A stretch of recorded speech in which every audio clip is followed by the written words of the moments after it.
30 నిమిషాలలో నొప్పి లేకుండా వేడికోస్ వెయిన్ చికిత్స ఆవేశ హాస్పిటల్ హైదరాబాద్. అంటే ప్రస్తుత సమాజం చూస్తున్నాం మనం, ఇరుగు పొరుగు కోసం, మన అనుకునే వాళ్ళ కోసం, అమ్మ నాన్న కోసం బతికే వాళ్ళని చూస్తున్నాం. కానీ నా కోసం నేను బతుకుతున్నా, నేను బతకాలి అనుకునే వాళ్ళని చాలా అరుదుగా చూస్తాం. దాంట్లో మీరు ఒకళ్ళు. Thank you. ఎప్పటి నుంచి ఇది? చిన్నప్పటి నుంచా, లేకపోతే ఈ ఫీల్డ్కి వచ్చిన తర్వాత రకరకాల అంటే నాకు ముందు నుంచే కొన్ని పుస్తకాలు చదివాను, ఇన్ఫ్లుయెన్స్ ఉంది నాకు. పుచ్చలపల్లి సుందరయ్య గారి దగ్గర నుంచి అందరి జీవితాల్లో అబ్జర్వ్ చేశా, చూసా, ఓకే, పుస్తకాలు చదివా, వాళ్ళ వాళ్ళ వాళ్ళ ప్రసంగాలు ఫాలో అయ్యా. సో చాలామంది, ఒక పేరు చెప్పలేను. సో అందరి సంబంధించిన ఇన్ఫ్లుయెన్స్ నా మీద ఉంది. సరే, వ్యక్తిగతంగా నాకు కుటుంబం లేదండి. అంటే అమ్మ నాన్న, అక్క చెల్లి అన్న, ఇవి మన చాయిస్ కాదు, న్యాచురల్, మన ఆప్షన్ కాదు, సహజంగా వచ్చింది. బట్ నాకంటూ వ్యక్తిగతంగా ఎక్స్టెండ్ చేయదలుచుకోవాలి. సో ఇంకెందుకు నేను పాటుపడాలి? ఎవరి కోసం పాటుపడాలి? ఒక్క జీవితం కదా. నాకు పునర్జన్మల మీద నమ్మకం లేదు. పుట్టక ముందు ఏం లేదు, చావు తర్వాత ఏం లేదు.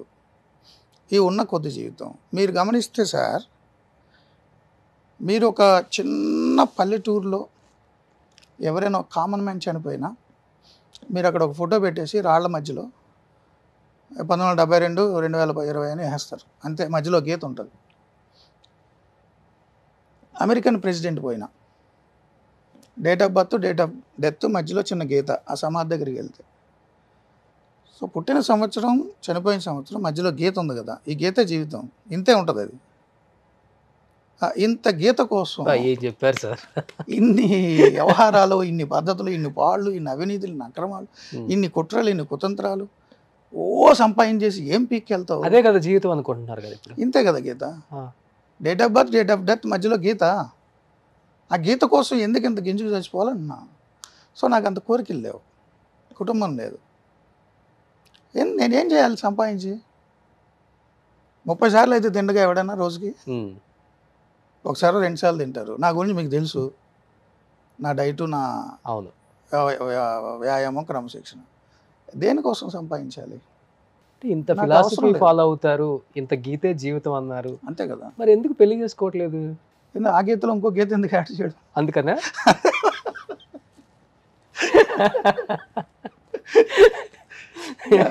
ఆ గీతలో ఇంకో గీత యాడ్ చేసి 2 గీతలు వస్తాయి మళ్ళీ.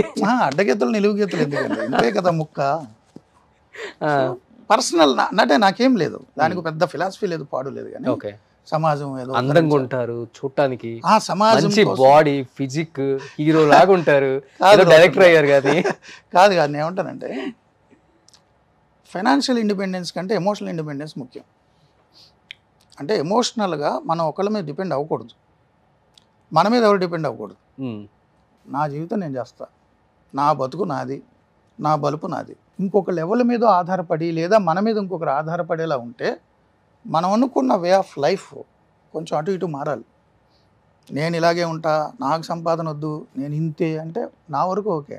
ఓకే, బట్ కుటుంబ సభ్యులు వస్తే వాళ్ళ కోరికలు, వాళ్ళ జీవితం ఉంటుంది కదా. సో నేను మార్చుకోవాలి లైఫ్ స్టైల్. నేను మార్చుకొని ఇలాగే మూర్ఖంగా ఉంటానంటే, నన్ను నమ్మి ఒక సెపరేట్ ఇంకొక human being under one roof నాతో షేర్ చేసుకోవడానికి, వచ్చే 50 ఏళ్ళు 60 ఏళ్ళు నాతో గడపడానికి వచ్చిన వ్యక్తికి కష్టం కదా. నా ఈ ఫిలాసఫీలు, ఈ రూల్స్, ఈ వ్యవహారాలు మూర్ఖత్వం కదా. వాళ్ళు ఎందుకు ఇబ్బంది పెట్టాలి? దీనికి కూడా ఇష్టపడి ఓకే ఇలా బతుకుతే నాకు చాలా ఇష్టం. అవన్నీ లాటరీ. మొదట్లో బాగానే ఉంటుంది, ఆ తర్వాత నా జీవితం నాశనం గోళ్ళు మొదలవుతాయి, నా జీవితం నాశనం నాకు గోళ్ళు మొదలవుతాయి. ముందు ఉన్నటువంటి ప్రేమలు, భాషలు, చేసిన ఇవన్నీ కథలు, సినిమాలు వర్కౌట్గా. అంటే అంటే అంటే ప్యూర్లీ పర్సనల్ అండి పెళ్ళి అనేది. సమాజానికి ఒక ప్రకటన అంతే, సామాజిక ప్రకటన కోసం పెళ్లి చేసుకున్నాం అని అందరికీ చెప్తారు. సో నాకు అవసరం లేదు, ప్యూర్లీ పర్సనల్. నేను సమాజానికి కూడా చెప్పాల్సిన పని లేదు, ఎందుకంటే ఎవరో ఇంపాక్ట్ అవ్వాలి, ఇన్ఫ్లుయెన్స్ అవ్వాలని కోరికలు కూడా నాకు లేవు. Purely my personal. ఉప్పు కారం తింటున్నాం కదా సార్, ఎలా కంట్రోల్ చేసుకోగలం ఫీలింగ్స్, ఎమోషన్స్? కాదు, purely it's my personal decision. So సొసైటీతో డిస్కస్ చేయాల్సిన అవసరం లేదు. అదే నా ఒపీనియన్. నేను ఏదో అంత గొప్పని ఎంత గొప్పని అని నేను సమాధానం చెప్పదలుచుకోవాలి. నేను ఎంచుకున్న మార్గంలో నాకు నచ్చినట్టు నేను వెళ్ళదలుచుకున్నా. ఇంకొక వ్యక్తిని ఆ జర్నీలోకి నేను తీసుకురాలేను. ఇది ఫస్ట్ నుంచే అనుకున్నారు అసలు? డే వన్ నుంచి, ముందు నుంచి. ప్యూర్లీ పర్సనల్ డెసిషన్ ఇది. బట్ నా లైఫ్ నాది. ఇప్పుడు ఈ ఇంటర్వ్యూ చూసిన తర్వాత మీ ఆలోచనలకు తగిన విధంగా కొంతమంది ఉంటారు కూడా. ఇన్ కేస్ వస్తే ఆహ్వానిస్తారా లైఫ్లోకి? అంటే ఇప్పుడు ఇంటర్వ్యూ చూస్తే అంటున్నారు, గత 30 ఏళ్ళుగా రోజు రాత్రిపూట నేను ఇలాగే అరగంట గంట పాటు షో చేస్తుంటా. చేస్తారు, ఇది ఓకే, చేస్తున్నా కదా. ఇది ఓపెన్ చెప్పరు కదా. It's my purely personal decision. ఇది నా జీవితం, నా పుట్టుక, నా బతుకు, నా చావు, ఇంకొకరి ప్రమేయం లేదు. సో నా జీవితం అనేటటువంటి వెహికల్ స్టీరింగ్ నా చేతిలోనే ఉండాలి, ఇంకొకరికి ఇవ్వను.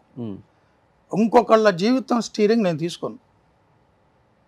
మీ బతుకు మీది, నా బతుకు నాది. ఎందుకు వచ్చిన గొడవ?